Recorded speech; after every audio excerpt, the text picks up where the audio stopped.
For her son, she dances for a prince trying to change her fate. But what no one expected was that he would uncover the past she had so carefully hidden. The outcome was more shocking than anyone could have imagined. The morning sun of Los Angeles filtered through the windows of the office on the 20th floor of one of the most imposing commercial buildings in Miami Beach. Eleanor Montgomery adjusted her navy blue blazer in front of the mirror in her private bathroom, carefully observing every detail of her appearance. At 35, she had secured a prominent place in the competitive world of civil engineering, and that morning would mark the beginning of another significant chapter in her career. "So you're going to kill it, as always," Paul, her husband, texted her. Eleanor smiled as she read the words of encouragement. After 12 years of marriage, Paul remained her safe harbor, the owner of the trendiest restaurant in Santa Monica, who had always believed in her dreams. The phone rang promptly at 9. It was Marianne, Anthony Kavanaugh's secretary, confirming that everyone was already waiting in the conference room. Eleanor took a deep breath, grabbed her folder with the preliminary designs, and walked confidently down the hallway. Her credentials spoke for themselves. Over 15 years of experience, involvement in iconic projects in Chicago, Washington, D.C., and now finally, Los Angeles. As she entered the conference room, Eleanor was greeted by Anthony Kavanaugh, a man in his 60s, known for his revolutionary vision in the real estate market. Beside him stood a younger man, probably in his 40s, with a piercing gaze and a subtle smile. "Eleanor, welcome to Kavanaugh Enterprises," Anthony greeted her warmly. "This is my son, Richard. He will be the lead architect for the Elysium Heights project." Richard extended his hand, his eyes meeting Eleanor's with an intensity that caught her off guard. "It's a pleasure to finally meet you, Eleanor. Your work on the business complex in Chicago is impressive." Eleanor felt something indefinable. In that first contact, a kind of recognition she couldn't explain. She pushed the thought aside, focusing on the presentation she was about to deliver. Elysium Heights would be the largest mixed-use development in Miami Beach, 2 towers, 1 residential and 1 commercial, with an integrated shopping center and a suspended plaza overlooking the ocean. During the presentation, Eleanor explained every technical aspect of the project in detail, confidently answering the team's questions. She noticed that Richard watched her with particular attention, taking notes and occasionally suggesting changes that showed a surprising alignment with her own vision. "Your proposal for the structure of the suspended plaza is fascinating," Richard commented during a break. "But have you considered using a more sustainable solution for the irrigation system?" The suggestion caught Eleanor off guard, not because of the proposal itself, but because of how Richard seemed to have anticipated a concern she herself had, but hadn't yet shared. It was as if he could read her professional thoughts. After the meeting, as she was organizing her materials, Eleanor was surprised by Richard, who remained in the room. "I'd like to discuss some ideas about the integration between architecture and engineering for the project," he proposed. "How about a coffee?" Eleanor hesitated for a moment. There was something familiar about Richard that intrigued her, like a distant memory she couldn't quite grasp. "Of course," she replied, trying to maintain a professional tone. "It would be great to align our visions." In the cafe on the ground floor, the conversation flowed naturally, blending technical aspects with personal observations about architecture and engineering. Richard shared his experiences on international projects, and Eleanor found herself completely engrossed in every word. "So you know, Eleanor," Richard remarked, stirring his coffee absent-mindedly, "I have this feeling that we've met somewhere before." The comment made Eleanor freeze for a moment. The same feeling had been haunting her since the moment she saw him, but there was something more, something she couldn't quite define. "I had that impression too," she admitted, "but it must be a coincidence. The construction world is small, after all." When she returned home that night, Eleanor found Paul preparing one of his special dishes in the kitchen of their Santa Monica apartment. The aroma of fresh herbs filled the air, but her mind was still on the meeting, the coincidences, and the inexplicable familiarity she had felt with Richard. "How was the big day?" Paul asked, planting a tender kiss on her forehead. "It was interesting," Eleanor replied, trying to organize her thoughts. "The project is challenging, exactly what I was looking for, and the team seems very competent. As Paul served dinner, Eleanor checked her messages.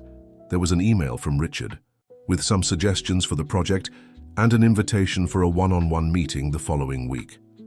Her heart raced slightly as she read his name, a reaction that left her confused and slightly guilty.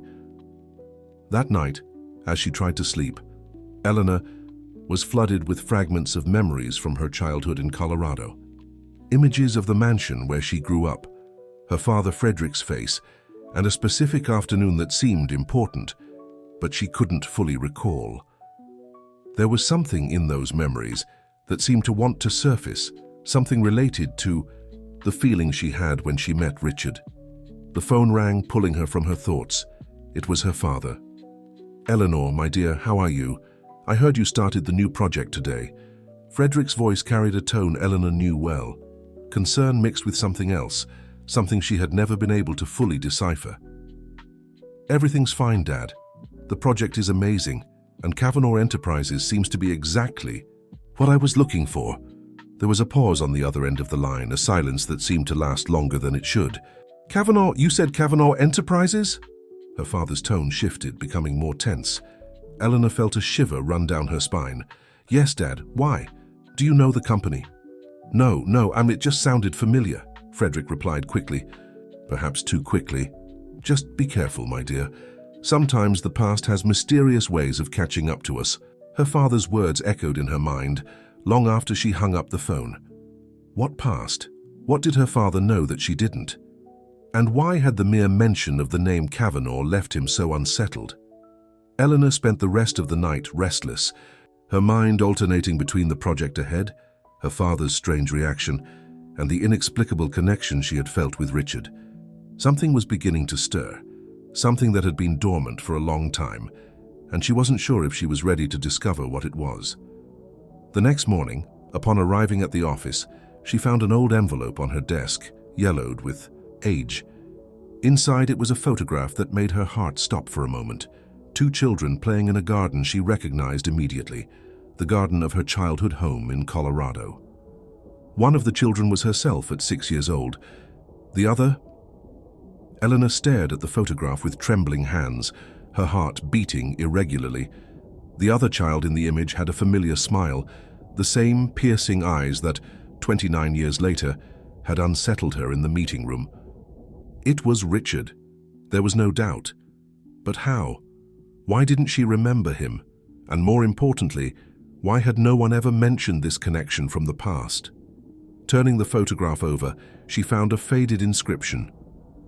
Eleanor and Richard, summer, of 1995, Montgomery Estate.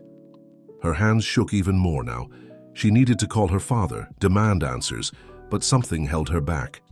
The way he had reacted to the name Kavanaugh the night before suggested there was much more to this story than a simple, forgotten childhood friendship. The phone on her desk rang, startling her. It was Marianne, Anthony's secretary. "Miss Eleanor, Mr. Richard would like to know if you can move your meeting to this afternoon. He's had an idea for the rooftop garden project and is eager to share it." Eleanor hesitated, glancing again at the photograph.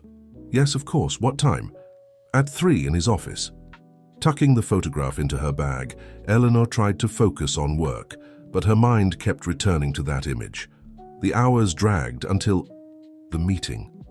When she finally arrived at Richard's office floor, her heart was racing, torn between the anxiety of confronting him with the photograph and the fear of what she might discover. Richard greeted her with a warm smile, but Eleanor noticed something different in his gaze, as if he too carried an invisible weight. "Eleanor, I'm glad you could make it," he said, gesturing for her to sit. "I've been thinking about the project and—" "Richard," she interrupted, gathering her courage. "Before we talk about the project, I need to show you something." With slightly trembling hands, she pulled the photograph from her bag and placed it on the table. Richard visibly paled at the sight of the image, a heavy silence filling the room. "So you received one too," he murmured, opening a drawer in his desk and pulling out an identical photograph. "Two? What do you mean, Richard? What's going on? Why don't I remember you from my childhood?" Richard stood up, walking to the window that offered a panoramic view of Miami Beach. "I've been trying to understand this ever since I saw your Name on the list of candidates for the position. Eleanor Montgomery. I knew it was you, but at the same time, the memories are like shadows. Why didn't your father mention anything when he hired me? My father. Richard hesitated, turning to face her. He doesn't know about the photographs. In fact, he never talks about that time. Whenever I try to bring it up, he changes the subject or gets visibly upset. Eleanor felt a shiver run down her spine. My father had the same reaction when I mentioned the name Kavanaugh last night. Richard sat back down, his eyes locked on Eleanor's. Something happened that summer, Eleanor. Something our parents worked very hard to hide from us. But what? And why can't we remember? I have a few theories, Richard said, pulling a yellowed envelope from his drawer. I found some old documents in my father's attic. They're newspaper clippings from back then, all from Colorado. Eleanor carefully took the clippings. The headlines spoke of land disputes, mining projects, and a major development that never came to fruition. Her father's name, Frederick Montgomery, appeared in some of the articles, as did Anthony Kavanaugh's. Our fathers were partners, Eleanor murmured, the revelation weighing heavily on her shoulders. But something went wrong. Very wrong, Richard added. Wrong enough to tear two families apart and apparently make two children forget each other. Eleanor's phone buzzed. It was a message from Paul. Love, I'll need to stay late at the restaurant tonight. We have an important event. The message brought her back to the present, reminding her of her responsibilities, her marriage, her carefully constructed life. But now everything seemed to be on shaky ground. We need to find out the truth, she said, determined. But how do we do that without alerting our parents? Richard smiled, a smile that stirred a disconcerting familiarity in Eleanor. I have an idea. My mother kept all the family albums at our summer house in Malibu. No one's been there in years, but I'm sure everything's still in the same place. Are you suggesting we go there? It's the only way we can start piecing this puzzle together. We can use the project as an excuse. Say we want to check out some seaside construction concepts for Elysium Heights. Eleanor knew she should refuse. Her professional and personal life was already complicated enough, without adding a secret investigation into her past.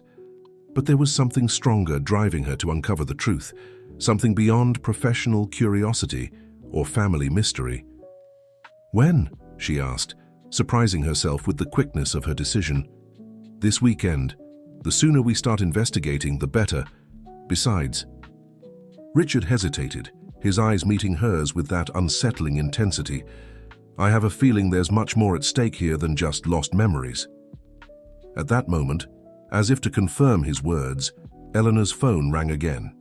It was her father. Eleanor, we need to talk. It's about the Kavanaugh project. There are things you need to know. The urgency in Frederick's voice made Eleanor shiver. She looked at Richard, who was watching her reaction with concern. Of course, Dad. Can we meet tomorrow? No, Eleanor, it has to be today. I'm on my way to Los Angeles. I'll be there. In 2 hours. Eleanor hung up the phone, her mind a whirlwind of thoughts. What did her father know? Why the sudden urgency? And more importantly, should she tell him about the photograph and her discovery with Richard? My father is coming to Los Angeles, she informed Richard. He said he needs to tell me something about the Kavanaugh project. Richard frowned, worried. Does this change our plans for Malibu? No, Eleanor replied firmly. On the contrary. Now more than ever, we need to uncover the truth for ourselves. Something tells me our parents will only tell us what they think we should know. Leaving Richard's office, Eleanor headed to the restroom to try to organize her thoughts. Looking at herself in the mirror, she saw not only the competent professional she had always prided herself on being, but also that girl from the photograph, smiling next to a boy who, for some inexplicable reason, had been erased from her memories. Her phone vibrated again.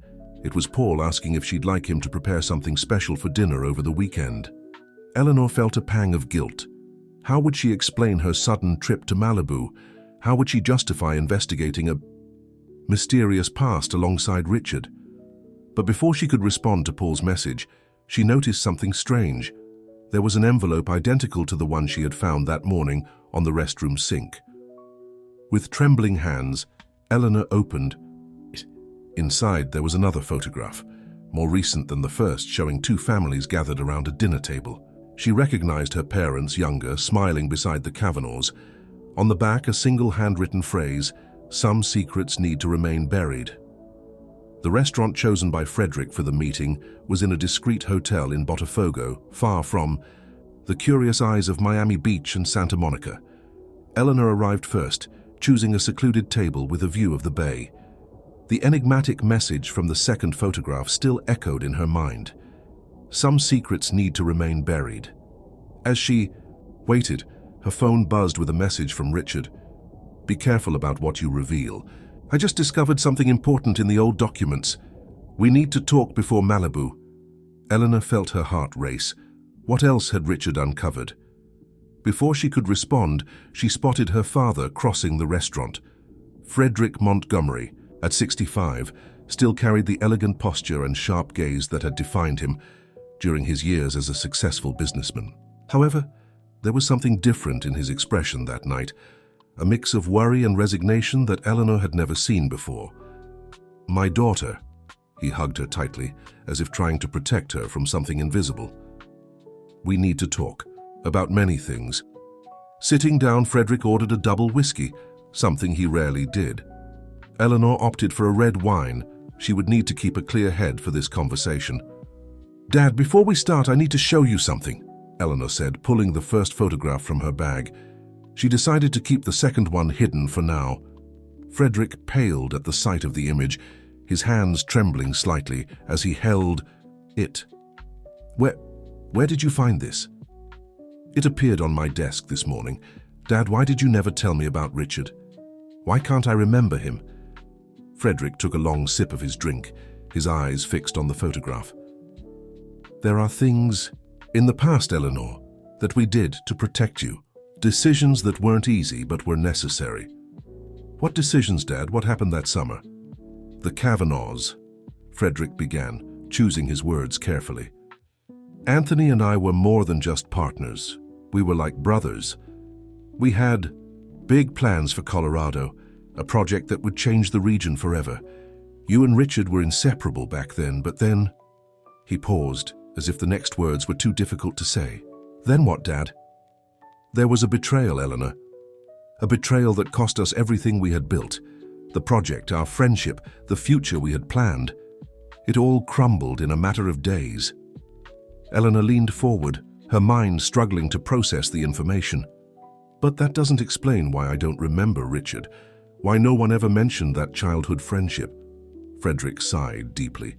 "After what happened, we decided it would be better if you didn't stay in touch. You were both so young. And the trauma, well, sometimes the mind protects us by erasing painful memories." "Trauma? What trauma, Dad? What really happened?" At that moment, Eleanor's phone buzzed again. It was another message from Richard. "Eleanor, I found out about the Clearwater project. We need to talk urgently." Frederick noticed his daughter's expression as she read the message. "You're in contact with Richard, aren't you?" "Dad, he's the architect of the Elysium Heights project. It was inevitable that we'd cross paths. You need to step away from that project, Eleanor. Resign tomorrow." The firmness in her father's voice caught her off guard. "What are you talking about? It's the biggest opportunity of my career." "Some opportunities come at too high a cost," Frederick replied, his voice trembling slightly. "The Kavanaghs, they're not what they seem. Anthony has always been a master at hiding his true intentions." Eleanor felt a sudden wave of frustration. "Dad, I'm a competent professional. I'm not going to abandon a project of this magnitude because of some old feud I don't even remember." "It's not that simple," Frederick insisted, lowering his voice. "There are documents, proof of what really happened if they come to light." "What documents? What proof?" Before Frederick could answer, his phone rang. When he checked the number, his expression changed. "I need to take this. It's important. I'll be right back." As her father walked away to take the call, Eleanor quickly sent a message to Richard. "I'm with my dad. He mentioned documents and evidence. What have you found out about the Clearwater project?" Richard's response was immediate. "I can't explain over a message, but I found something in the archives that changes everything. Your father is right to be worried, but not for the reasons he thinks." Eleanor looked at her father, who was gesturing nervously while talking on the phone outside the restaurant. What secrets was he hiding? And why did Richard seem to know more about the situation than she did? At that moment, her phone buzzed again. It was Paul. "Love, I know you're busy, but we need to talk. I got a very strange call today." Eleanor felt her stomach drop. How many more secrets and mysteries would surface? Before she could respond to Paul, she noticed her father returning to the table, his face paler than before. "It was Anthony," Frederick said, sitting down heavily. "He knows I'm in Los Angeles." "So what? What's the problem?" "The problem, my daughter, is that he also knows about the photographs. Someone is trying to bring things to light that should have stayed in the past." Eleanor decided to take a risk, revealing the second photograph. "You mean things like this?" Frederick took the photograph with trembling hands, his eyes widening as he read the message on the back. "Where? How?" "It appeared today, just as mysteriously as the first one." "Dad, no more half-truths. What's going on?" Her father carefully folded the photograph and tucked it into his jacket pocket. "Eleanor, there are things you're not ready to know, not yet. But I promise when the time comes—" "By the time it comes, it will be too late," Eleanor interrupted. "I'm an adult, Dad. I have the right to know the truth about my own past." Frederick looked at his daughter for a long moment, as if truly seeing her for the first time in a— You're right. You deserve to know the truth, but not here, not now. I'll gather some documents and—" Once again, his phone rang, cutting the conversation short. This time, Frederick didn't even need to look at his phone. "I have to go," he said, standing up abruptly. "I promise I'll explain everything, but I need to take care of some things first." "Dad, wait." "Eleanor," he turned to her, his expression serious. "Be careful with Richard. He might seem different from his father, but, well, sometimes appearances can be deceiving." Before Eleanor could protest, Frederick had already left, leaving behind more questions than answers. Her phone vibrated again. It was Richard once more. "We need to meet now. It's about the Clearwater project and your mother." Eleanor froze. Her mother? What did her mother, who had left when she was only 12, have to do with all of this? Quickly paying the bill, Eleanor left the restaurant with her mind in turmoil. The pieces of the puzzle were starting to move, but the picture forming was increasingly hazy and unsettling. On her way to meet Richard, one last message arrived from an unknown number. "Not all secrets should come to light, Miss Montgomery. Some are too dangerous to be revealed." The clock showed almost 11 at night when Eleanor arrived at the Kavanaugh Enterprises office. The building was practically empty, except for a few security guards and the light coming from Richard's office on the 20th floor. Her heart raced, not just from the anxiety of the revelations to come, but also from the threatening message she had received from the unknown number. Richard was waiting for her in his office, surrounded by old documents scattered across his desk. When he saw her enter, he immediately stood up, his face showing a mix of concern and relief. "How did it go with your father?" he asked, offering her a chair. "Frustrating," Eleanor replied, sitting down. "Half-truths and even more questions. But you mentioned my mother. What did you find out, Richard?" Richard picked up an old folder, its edges worn by time. "Before I show you this, you need to understand something. What I've discovered could change everything you think you know about your family." Eleanor felt a knot in her stomach. "After everything that's happened today, I doubt anything could surprise me more." "Don't be so sure," Richard said, opening the folder. "The Clearwater project wasn't just a real estate venture like our parents led us to believe. It was much bigger than that." He handed Eleanor some documents. They were old blueprints, soil studies, and chemical analyses. "I don't understand," Eleanor frowned, examining the papers. "Why would a real estate project need so many chemical analyses?" "Because the real goal wasn't to build houses," Richard explained, his voice low. "It was to exploit one of the largest mineral water reserves in the country, accidentally discovered during the initial excavations." Eleanor flipped through the documents, her mind struggling to process the information. "But that doesn't explain the message about my mother." Richard hesitated for a moment, then pulled another envelope from the drawer. "Your mother, Clara, wasn't just a university professor like everyone thought. She was a geologist, and secretly worked on the project. Eleanor's world seemed to spin. What do you mean? My mother was a literature professor. I remember her. Classes, the books. A very well-constructed facade, Richard interrupted gently, handing her another document. It was a technical report signed by Clara Montgomery, PhD in geology from USP. No, this can't be true, Eleanor murmured, her hands trembling as she held the paper. Why would she lie about that? Why didn't my father ever... Because what she discovered would change the fate of the project and our families, Richard finished. Eleanor, your mother found something in the water analyses, something that could have enormous consequences. At that moment, Eleanor's phone buzzed. It was Paul again. Eleanor, where are you? We need to talk, it's urgent. She ignored the message, focusing on the documents in front of her. What did she find, Richard? The water wasn't just pure. It contained unique properties, components that could revolutionize the pharmaceutical industry. Your mother was about to publish a scientific paper on the discovery when she left, Eleanor finished, feeling tears well up in her eyes. But she didn't just leave, did she? Something happened. Richard pulled out another document, this one more recent. I found this in my father's files. It's a confidentiality agreement signed by Clara Montgomery a week before her disappearance. Eleanor took the contract with trembling hands. The signature was unmistakably her mother's, but there was something off about it, as if it had been signed under pressure. There's more, Richard continued, his voice soft. I found correspondence between your mother and mine. They were planning something, trying to stop the project from moving forward. Why? Because the water extraction could contaminate the entire region's groundwater. Your mother discovered that the proposed extraction method was dangerous, potentially catastrophic for the environment. Eleanor stood up abruptly, walking to the window. The city sparkled below, oblivious to the secrets being revealed in that room. Clan and our parents, did they know about this? My father knew, Richard replied, joining her at the window. As for yours, the documents suggest he was kept in the dark about the real risks. That's why he always gets so upset when the topic comes up, Eleanor murmured, more to herself than to Richard. Her phone buzzed again, another message from the unknown number. Last chance, Miss Montgomery. Some files must remain closed. Eleanor showed the message to Richard, who frowned in concern. Someone is monitoring our movements. We need to be more careful. Richard, Eleanor said, turning to face him. What happened to my mother after she signed that contract?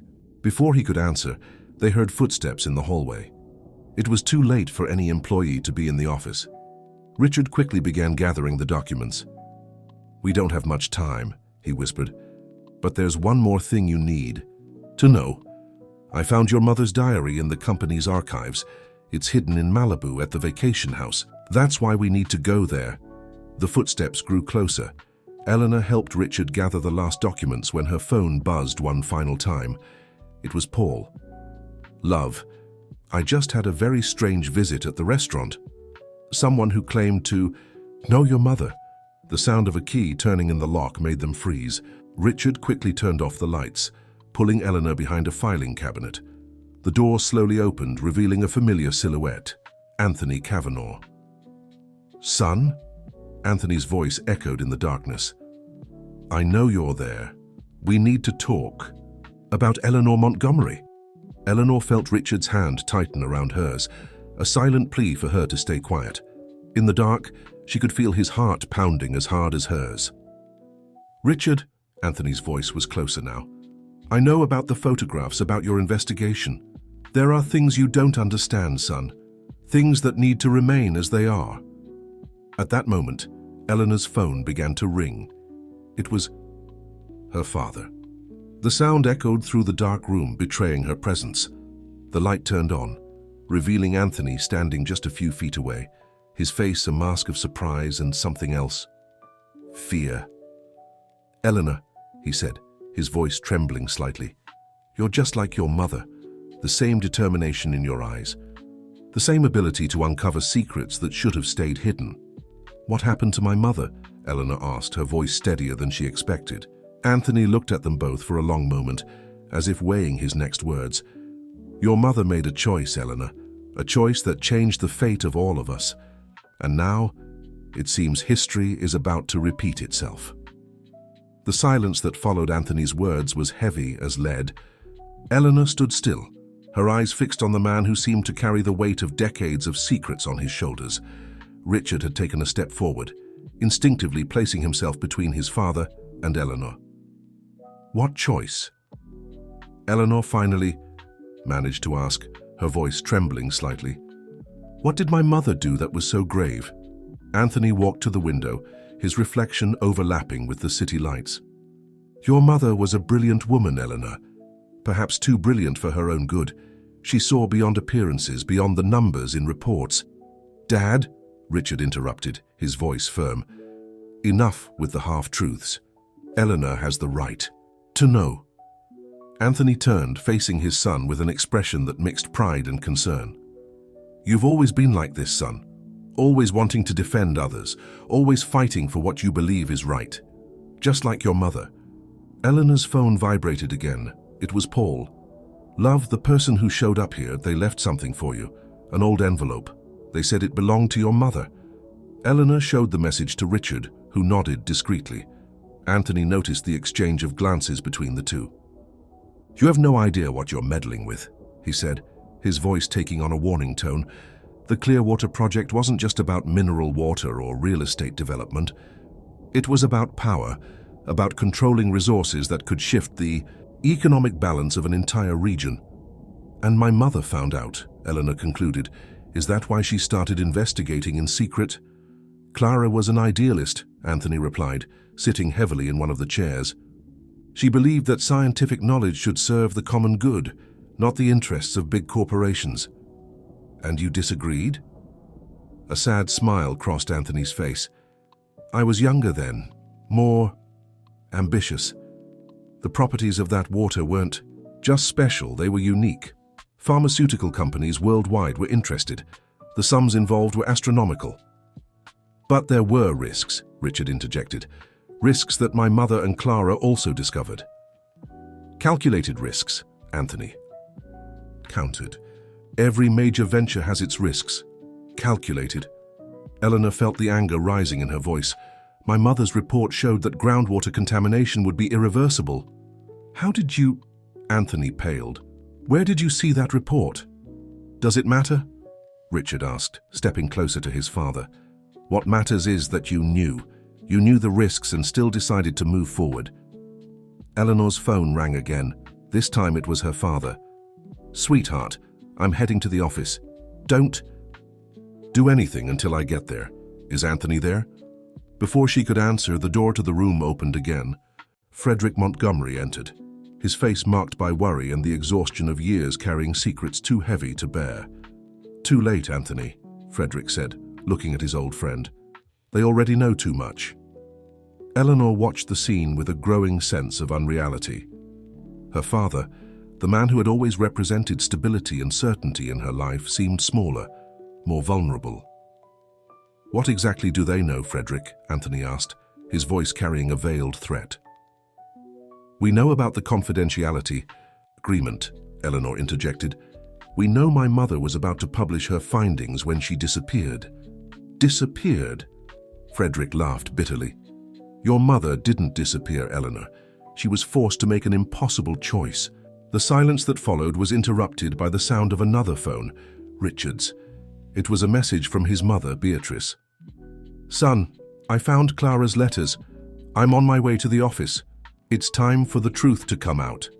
Richard read the message aloud, eliciting starkly different reactions from the two older men. Anthony seemed to have aged 10 years in seconds, while Frederick let out a sigh that seemed to carry the weight of 2 decades of regret. Beatrice was always the most sensible of us, Frederick murmured. She and Clara, they tried to warn us so many times. About what, Dad? Eleanor asked, her voice almost pleading. About the true purpose of the Clearwater project, a new voice answered from the doorway. It was Beatrice Kavanagh, as elegant as ever, but with a fierce determination in her eyes. In her hands she held an old folder and a sealed envelope. That water wasn't just special, Beatrice continued, stepping into the room. It was dangerous. The chemical properties that made it so valuable to the pharmaceutical industry also made it potentially destructive if not handled properly. "And you knew this?" Richard asked his father, disbelief in his voice. "We knew enough to see the financial potential," Anthony replied, unable to meet his son's gaze. "The rest, well, sometimes it's better not to ask too many questions." "Clara asked those questions," Beatrice said, moving closer to Eleanor. "Your mother didn't just uncover the risks. She found evidence that some early tests had already caused contamination in nearby areas." Eleanor felt her legs weaken. Richard quickly brought a chair for her to sit. "What happened then?" she asked, though part of her feared the answer. Beatrice opened the envelope she was carrying, revealing a series of handwritten letters. "Your mother documented everything, Eleanor. Every discovery, every suspicion, every threat she received." "Threats?" Eleanor instinctively looked at Anthony. "Not from us," Frederick interjected quickly. "There were others interested in the project, powerful people who didn't want certain information to come to light." "And you let that happen?" Richard asked, his voice heavy with disappointment. "We let fear control us," Anthony admitted, seeming truly remorseful for the first time. "When Clara threatened to expose everything, these interested parties gave her an ultimatum." "What kind of ultimatum?" Eleanor asked, though her heart already knew the answer. "To leave," Beatrice replied softly, handing one of the letters to Eleanor. "To leave and never make contact again, or risk something happening to you, Eleanor." Tears began to stream down Eleanor's face as she read her mother's words, written in a shaky but determined handwriting. "My daughter, if you are reading this, it means the moment of truth has finally come. Forgive me for leaving, but there was no choice. Some sacrifices are necessary to protect those we love. The office of Kavanaugh Enterprises, once a symbol of power and success, now felt too small to contain the weight of the truths that were emerging." Eleanor held her mother's letter with trembling hands, each word revealing a past that had been carefully hidden from her. "Keep reading," Beatrice encouraged gently. "Your mother wanted you to know everything." Eleanor took a deep breath and continued reading. "My dear Eleanor, the moment I write this letter is the hardest of my life. The decision to walk away from you tears my heart in a way words cannot express. But you must understand that every choice I made, every step I took, was to ensure your safety. The Clearwater project was not just an ordinary real estate venture. What we discovered in those waters was extraordinary, unique chemical components that could revolutionize the treatment of various diseases. But there was a terrible price to pay. The proposed extraction methods would contaminate not only the groundwater, but the entire surrounding region. When I presented my findings to Anthony, I realized that financial interests had already overshadowed any concern for public safety. Contracts had been signed, commitments made with international pharmaceutical companies. Millions of dollars had already changed hands. Beatrice and I tried to intervene. We documented everything, prepared reports, alerted the proper authorities, but then the threats began. At first they were subtle, documents disappearing, lab equipment failing inexplicably. Then they became more direct. The final straw was when I found that note in your school backpack. "Children are so vulnerable," it said. In that moment, I knew I had to make a choice. Eleanor stopped reading, tears blurring her vision. Richard placed a hand on her shoulder, offering silent support. "Why didn't anyone do anything?" she asked, looking at those present. "Why did you let this happen?" "It wasn't that simple," Frederick replied, his voice heavy with guilt. "When we discovered the threats, we tried to protect you the only way we could. By erasing our memories." Richard asked, disbelief in his voice. "How was this possible?" Beatrice picked up another letter from the envelope. "We didn't erase your memories. You were young, and the trauma of what happened, well, sometimes the mind protects itself by blocking painful memories." Eleanor returned to her mother's letter. "Richard was your best friend, Eleanor. The two of you were inseparable that summer. When you discover the truth, don't blame the Kavanaugh family. Beatrice was my only true ally back then. She kept these letters all these years, waiting for the right moment to reveal them. What happened after I left was necessary to keep you safe. Your father suffered as much as I did with that decision. He didn't know everything at first, and when he found out, it was already too late. The people behind the threats were too powerful. But I left clues, Eleanor. Evidence that couldn't be destroyed. The diary in Malibu contains everything, every discovery, every name, every connection. It's hidden where only someone with your engineering knowledge could find it. At that moment, Eleanor's phone rang again. It was Paul. Eleanor, the person who left the envelope, they came back. They said they have more documents, but they'll only hand them over to you in person. Eleanor showed the message to the others. Richard immediately tensed up. It could be a trap, he warned. Or it could be someone who worked with your mother, Beatrice suggested. Clara had allies we never knew about. It's too risky, Frederick protested. Eleanor, after everything we've discovered today, precisely because of everything we've discovered today, Eleanor interrupted him, I can't ignore this possibility. My mother sacrificed everything to protect this information, to protect me. Now it's my turn to fight for the truth. Anthony, who had remained silent for a while, finally spoke. There's something you all need to know before making any decisions. The Clearwater project. It never really ended. Everyone turned to him, shocked. What do you mean? Richard asked. The tests continued in secret, on a smaller scale, but they continued, and now, Anthony hesitated, suddenly looking very old and tired. Now they want to resume the project on a large scale. That's why this information is coming to light. Right now. The Elysium Heights, Eleanor whispered, the realization hitting her like a bolt of lightning. It's not just a real estate venture, it's a front to resume water exploitation. Richard grabbed some blueprints of the current project, spreading them across the table. The foundations, the excavation levels, everything was planned to reach. The water table. That's why they hired me, Eleanor concluded, looking at Anthony. You needed someone with my expertise in complex structures. But why me? Why take the risk of bringing Clara Montgomery's daughter back? Because it wasn't my idea, Anthony replied, glancing meaningfully at his son. It was Richard who insisted on hiring you. Eleanor turned to Richard, confusion and hurt in her eyes. Did you know? From the beginning? Richard looked genuinely surprised. No, I only knew you were one of the best engineers in the country. When I saw your name on the candidate list, something drew me in, like a memory trying to surface. Eleanor's phone vibrated again, another message from the unknown number. The rest of your mother's letters could change everything, but there's a price to pay for the truth. Are you ready for it, Miss Montgomery? Eleanor looked at the people around her, her father carrying the weight of years of guilt, Anthony torn between ambition and regret, Beatrice, who had faithfully guarded her mother's secrets, and Richard, whose connection to her past seemed deeper than anyone could imagine. I'll find this person, she decided. But first we need to go to Malibu. My mother's diary might be the key to understanding all of this. We can't let the project continue, Richard added, standing beside Eleanor. Not now that we know the truth. It's not that simple, Anthony warned. The people behind this, they won't give up easily. Then we'll fight, Eleanor replied, her voice steady. My mother sacrificed everything to protect this information. I won't let her sacrifice be in vain. At that moment, the office lights flickered and went out, plunging everyone into darkness. When they came back on seconds later, there was another envelope on the table, this time addressed to Richard and Eleanor jointly.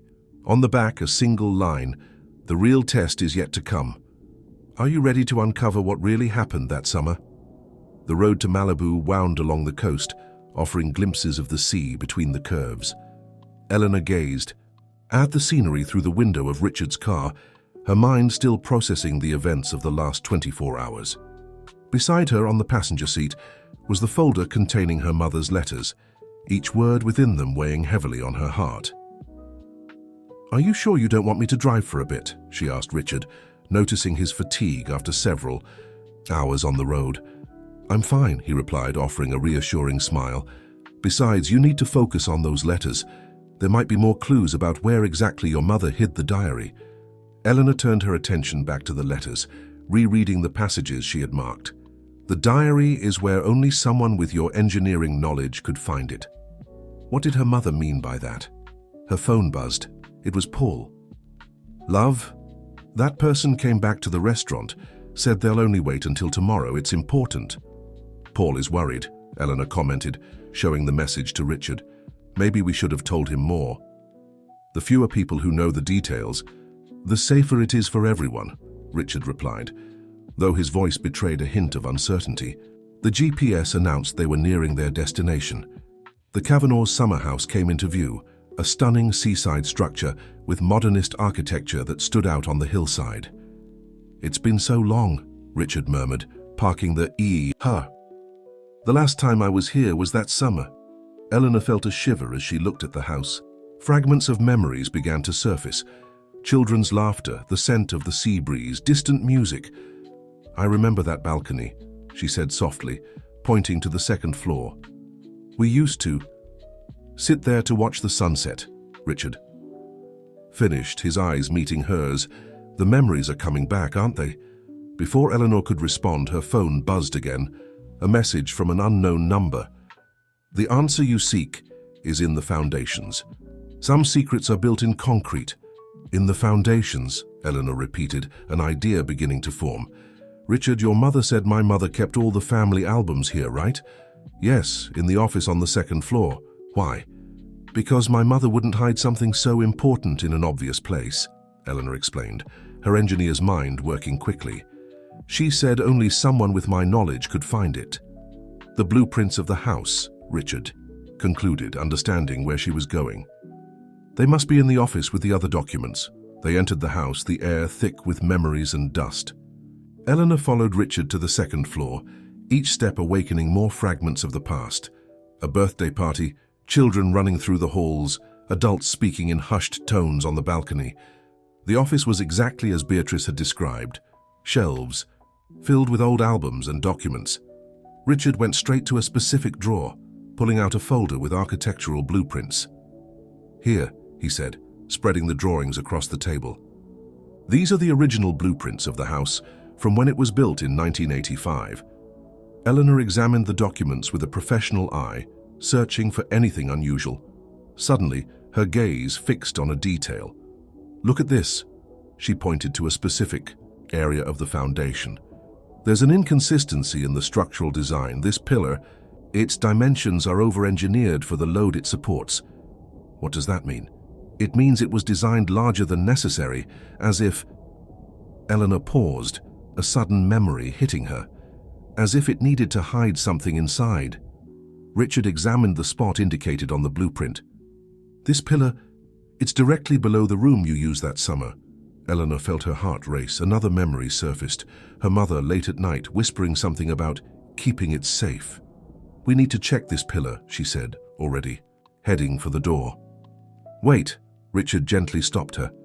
There's something else you need to see first. He approached one of the shelves, removing several albums until he found a specific one, bound in faded blue leather. My mother mentioned this album specifically before we came, he explained, opening it carefully. The first pages showed photos from the summer of 1995, happy families, children playing, idyllic landscapes. Then, on the last pages, something different caught Eleanor's attention. This photo, she took the album from Richard's hands, her hands trembling. It was an image of her mother with Beatrice, both leaning over documents spread across a table. In the corner of the photo, partially visible, was a notebook with the title Preliminary Analysis, Clearwater. Look at the date, Richard pointed to the note beneath the photo. January 15th, 1996, Eleanor read aloud. A week before she left, Richard finished softly. But look at what's on the table, next to the notebook.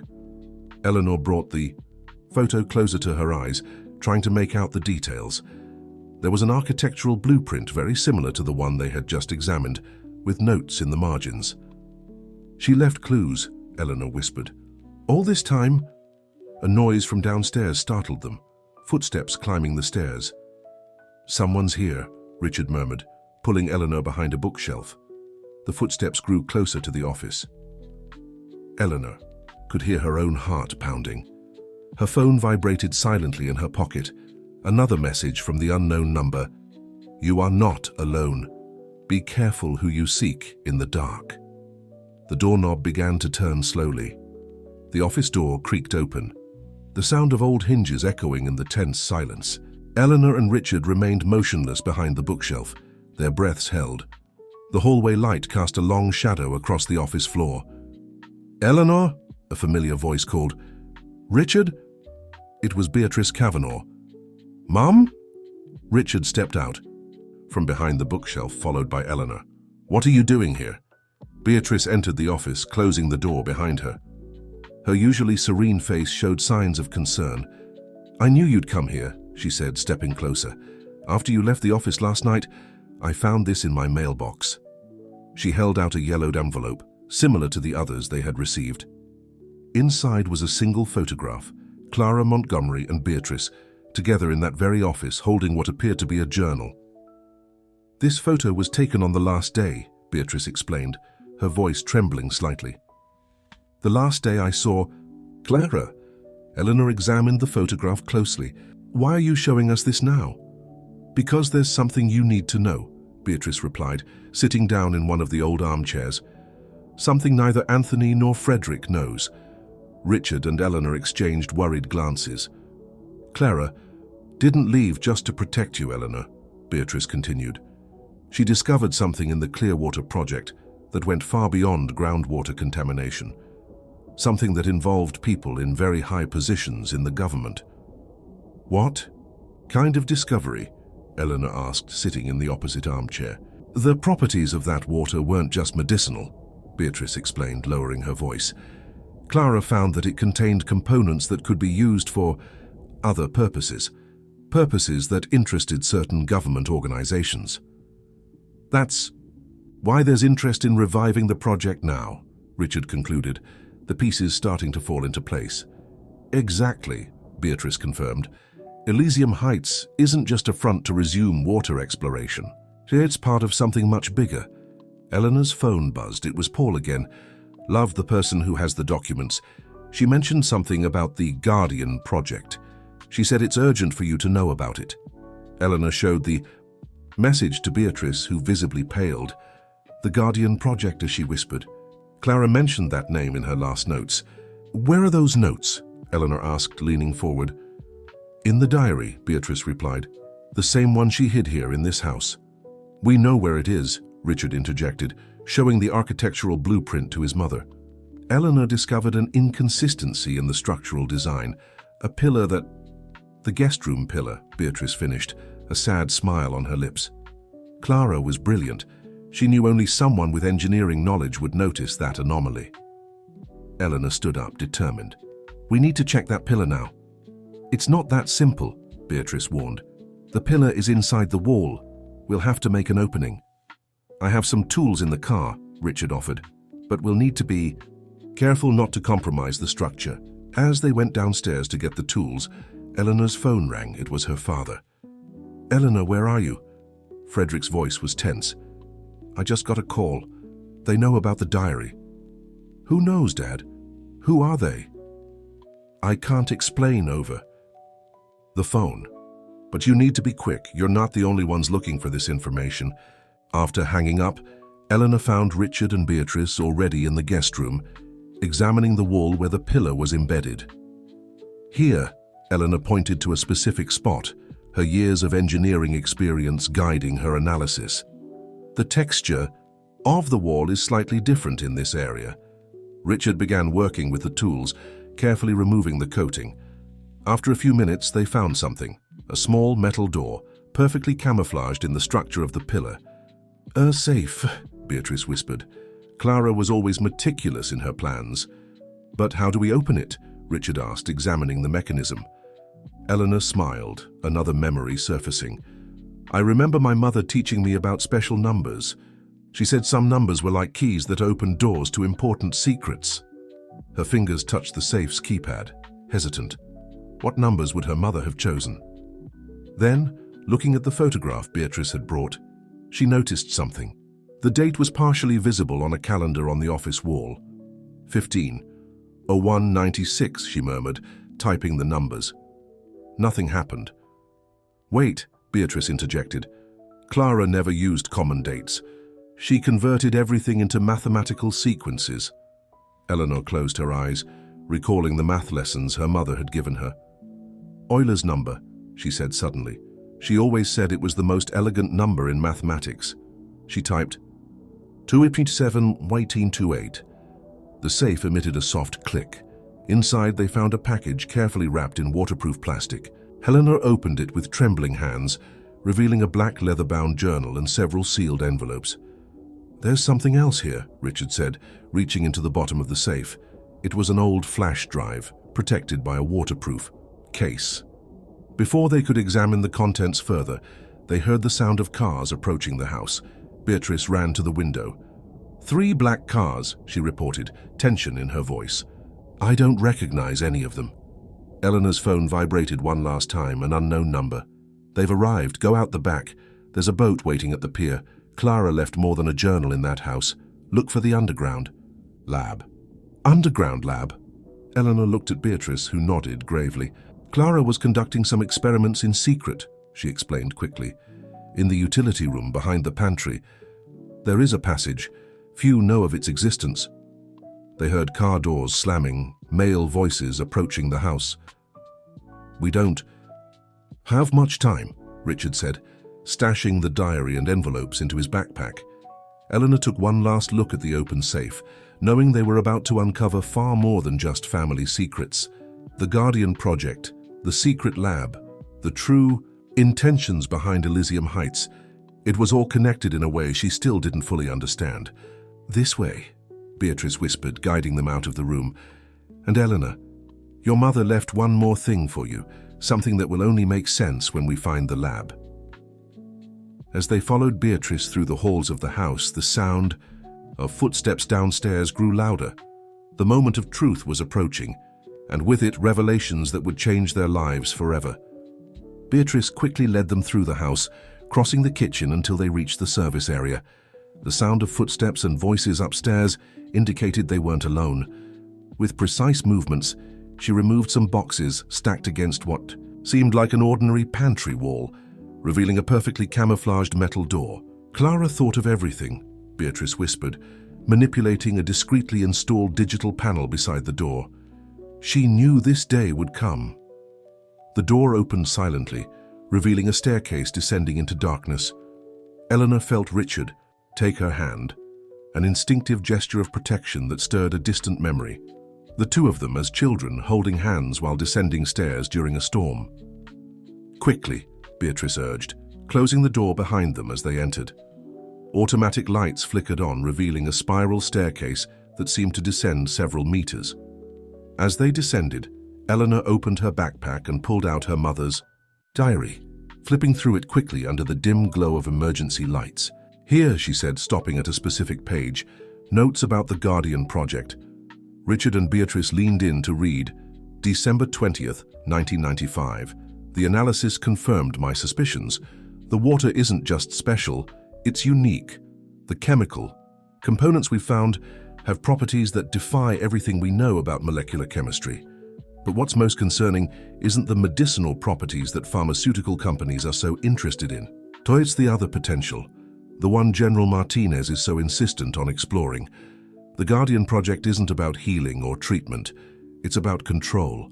The water, when processed in a certain way, can affect the central nervous system in a way I've never seen before. They want to use it as a weapon, not a lethal one, but something far more insidious, a tool for mass manipulation. Beatrice is the only one who knows the full truth. We built this lab in secret, documenting every discovery, every test. The evidence is all here, protected by a system only my daughter will be able to decipher when the time comes." "General Martinez?" Eleanor looked at Beatrice, questioning. "He was the military contact on the project," Beatrice explained as they continued descending. "He represented a secret government division interested in the strategic applications of the water." They reached a landing that opened into a brightly lit hallway.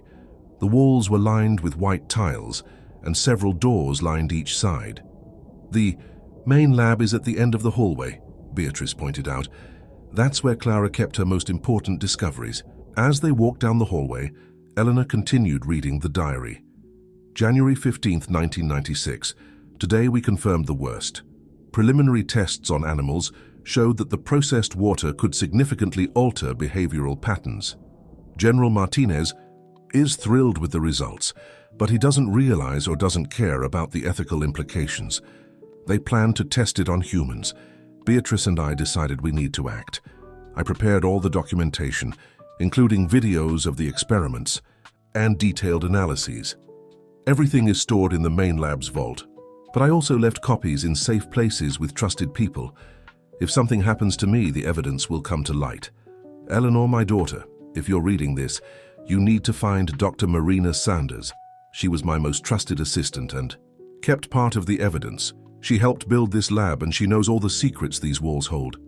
Marina Sanders, Eleanor repeated the name, a light dawning in her mind. The person at Paul's restaurant, could it be her? Before anyone could respond, they heard a noise coming from the stairs.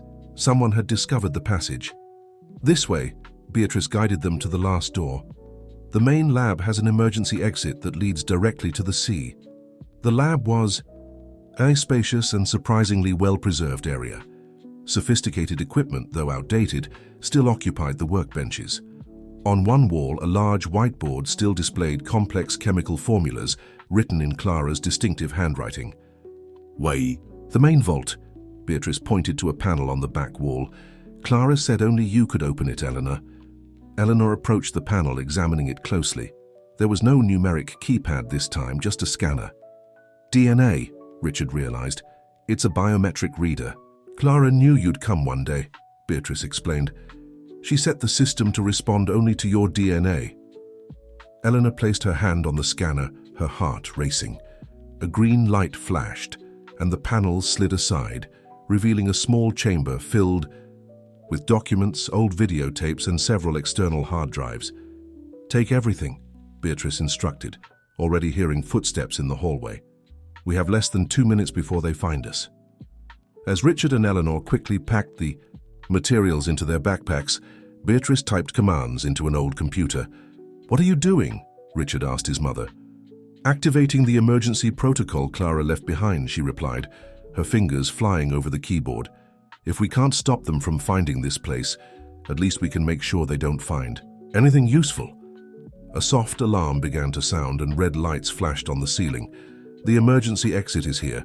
Beatrice pointed to a hatch in the floor, partially hidden under a workbench.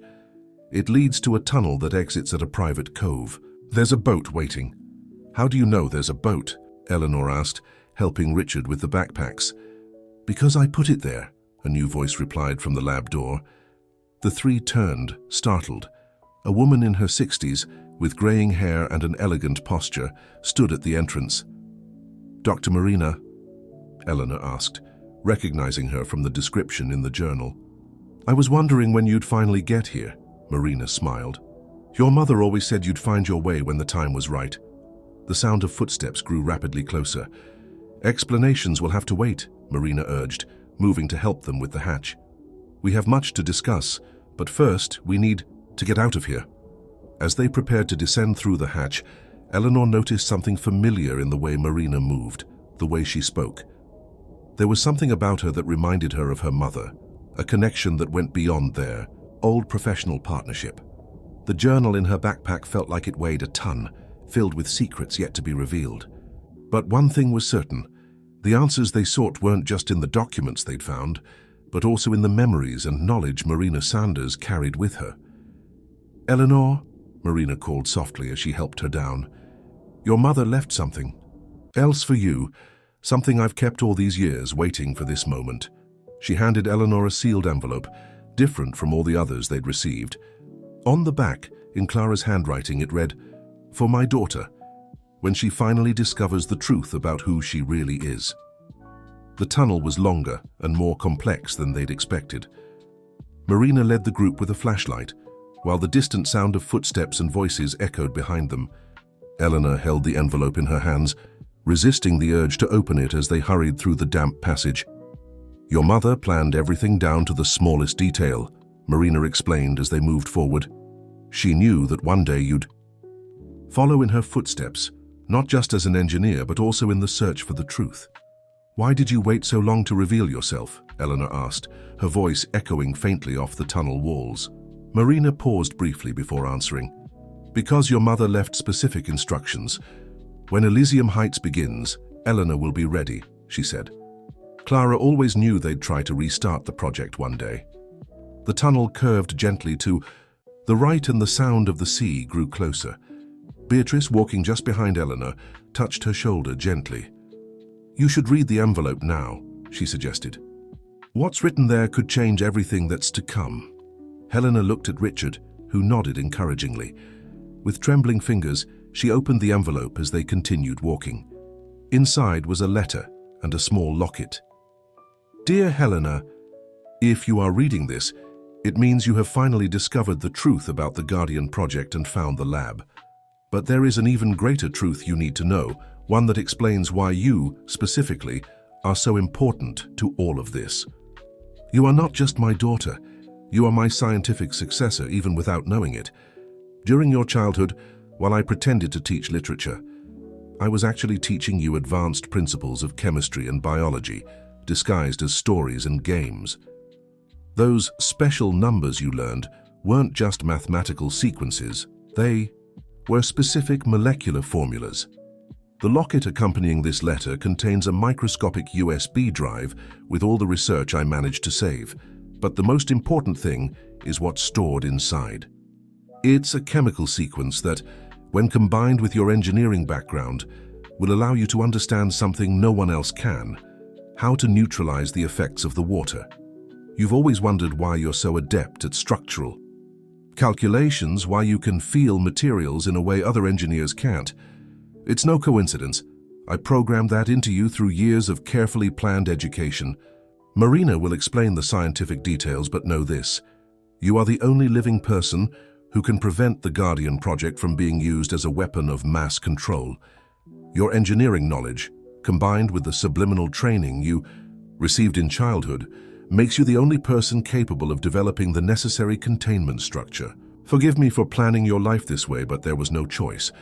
What we discovered was too big, too dangerous to be left in the wrong hands. With eternal love, Mom. Helena stopped walking, her legs weak from the revelation. Richard steadied her while Marina and Beatrice formed a protective circle around her. So that's why, Helena whispered, memories of her childhood rearranging themselves in her mind. The bedtime stories with chemical elements as characters, the building, games with physics principles. Your mother was a genius, Marina confirmed. She developed a teaching method that allowed her to convey complex scientific knowledge in a way a child could naturally absorb, without realizing they were learning. The Elysium Heights project, Richard interjected, understanding. It's not just a front to resume water exploration. They needed you specifically, Helena. Your expertise in complex structures. It's the only way to build the facilities needed for large-scale processing, Helena finished, the pieces falling into place. That's why Anthony insisted so much on hiring me, even knowing who I was. A distant noise in the tunnel made them resume their hurried walk. The boat is close, Marina informed them. But before we leave, you need to understand the gravity of the situation. General Martinez is no longer the only one interested in the project. There's an international corporation involved now, one that sees the potential of water as a tool for social control. Quantum Dynamics, Beatrice added. They're the real investors behind Elysium Heights. Helena opened the locket, revealing the tiny USB drive and the chemical engraving inside. Her eyes widened as she recognized the sequence. This is impossible, she murmured. It's a formula for a self-regenerative molecular structure. How did my mother achieve this 20 years ago? Your mother was decades ahead of her time, Marina replied, and now you need to be ahead of yours. What we do next will change the future, not just of Los Angeles, but potentially the world. They arrived at a metal door that Marina opened with a specific key. The salty sea air flooded the tunnel, and they emerged into a small natural cove, hidden by rock formations. A sleek, discreet boat was anchored nearby. Where are we going? Richard asked, helping everyone board. To the only place where we can safely process all this information, Marina answered, starting the engines. The secondary lab that Clara established in Laguna Beach, There, we'll have the resources to fully understand what she discovered and develop a plan. Eleanor glanced back one last time at the Kavanagh estate, now partially visible on the hilltop. Her phone buzzed. It was Paul. "Love, the federal police just left the restaurant. They were asking questions about you and a scientist named Clara Montgomery. We need to talk urgently." "Paul is in danger," Eleanor said, showing the message to the others. "We need to bring him with us." "Already taken care of," Marina smiled. "He'll meet us in Laguna Beach. After all, he also has an important role in this story." "What do you mean?" Eleanor asked, surprised. "Paul isn't just a successful chef, Eleanor," Marina explained as the boat moved away from the shore. "He's much more than he appears. Clara planned every detail of her safeguards, including making sure you had someone you could trust by your side, someone who could protect you when the time came." Eleanor felt the world spin with yet another revelation. How many more secrets did her past hold? How many more truths were waiting to surface? The sun began to set on the horizon, painting the sky in shades of orange. In her jacket pocket, the locket seemed to pulse with the weight of the discoveries yet to come. One thing was certain: nothing would ever be the same again. The lab in Laguna Beach was smaller than the one in Malibu, but infinitely more modern. Hidden in a remote area along the coast, the place looked like an ordinary vacation home from the outside. However, its underground levels housed state-of-the-art equipment and a discreet team of scientists Marina had gathered over the years. Eleanor was hunched over a table filled with documents and computer screens, analyzing the information from the locket. Beside her, Paul, who had arrived just a few hours ago, watched with a gaze she now recognized as far more perceptive than she had ever noticed. "So all these years," Eleanor began, looking at her husband. "I was assigned to protect you," Paul added softly. "But I truly fell in love, Eleanor. That was never part of the plan." "He's one of our best agents," Marina explained, stepping closer with more data. "Clara personally chose him for this mission, years before the two of you even met." Richard, who was analyzing the blueprints of Elysium Heights at a nearby table, looked up. "How did my mother and Clara manage to keep all of this a secret for so long?" "They weren't alone," Beatrice replied, entering the room with a notebook. "I just spoke with your father, Richard. Anthony has finally decided to do the right thing. He's coming here with all the original documents from the Guardian project." Eleanor turned her attention to the chemical formula engraved on the pendant. After hours of analysis, she was finally beginning to understand her mother's brilliance. "It's incredible," she murmured. "The molecular structure my mother developed not only neutralizes the effects of the water, but can also be integrated into the very structural design of the project." "How so?" Richard asked, stepping closer. "To examine the calculations. The support pillars, if built with this specific compound, would function as natural filters. Any attempt to extract and process the water would be automatically neutralized by the building's own structure." Clara thought of everything, Marina smiled. She knew that one day they would try to reclaim the project, so she developed a solution that only her daughter, with her unique knowledge of engineering and chemistry, could implement. The sound of approaching helicopters interrupted the conversation. Paul checked the security monitors. "It's Anthony," he confirmed, "and he's brought Frederick with him." Minutes later, the two men entered the lab. Frederick rushed to embrace Eleanor while Anthony carried a thick folder of documents. "We need to act fast," Anthony announced, his voice filled with urgency. "Quantum Dynamics has found out about this place. They're mobilizing a team to take control of the project by force." "How much time do we have?" Paul asked, already in operational mode. "A few hours at most," Frederick replied. "But we've brought something that could change everything." Anthony opened the folder, revealing official documents and contracts. "These are the original deeds to the land," he explained, "both for Malibu and the Elysium Heights area. And there's something no one else knows. Clara patented all of her discoveries before she left." "Patents?" Eleanor asked, surprised. "Yes," Marina smiled. "And she registered them in your name, Eleanor. Technically, you are the legal owner of the entire water extraction and processing operation.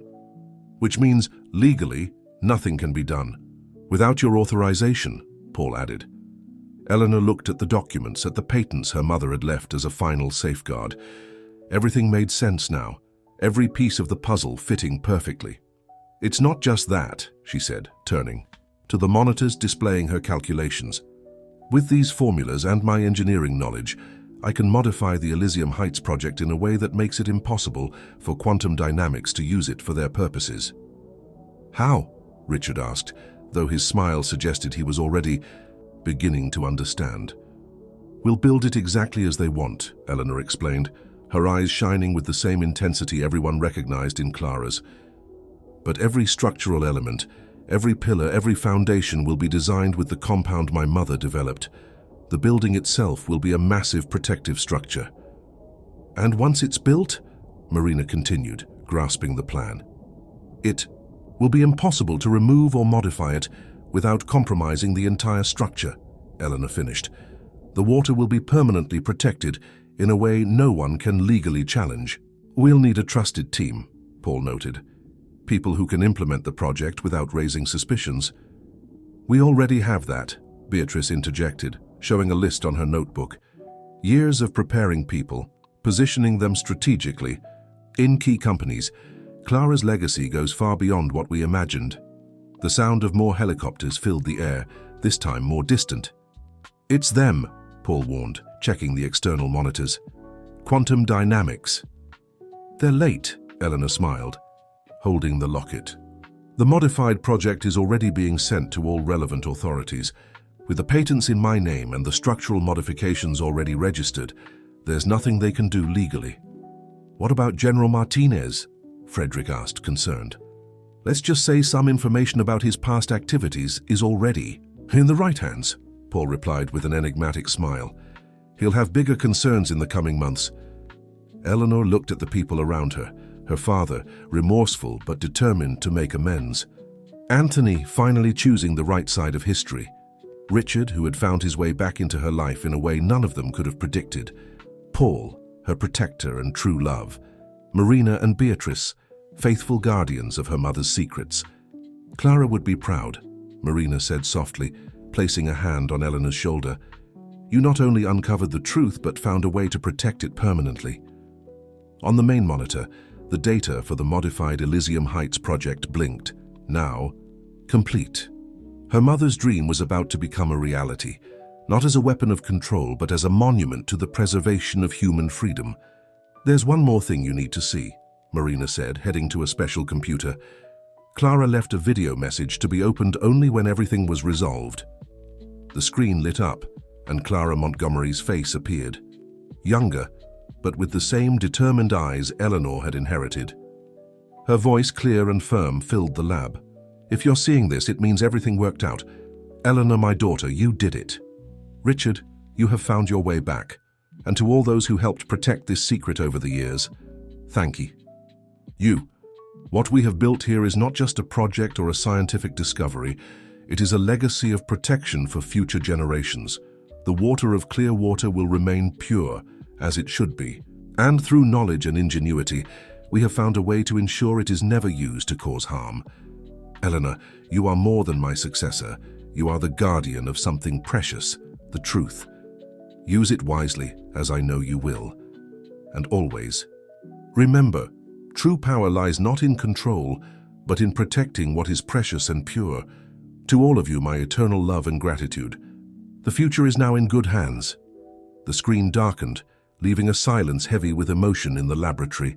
Eleanor felt tears streaming down her face, but they were tears of fulfillment, not sadness. Finally, after so long, the circle was complete.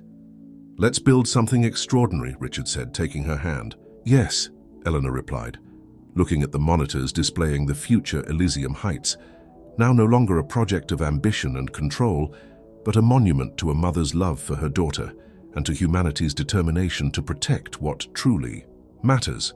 Let's build a legacy of protection. And so, deep within a laboratory in Laguna Beach, a new chapter began, not just for Eleanor and her companions, but for all those who believed that truth, when protected with love and determination, always finds its way to the light.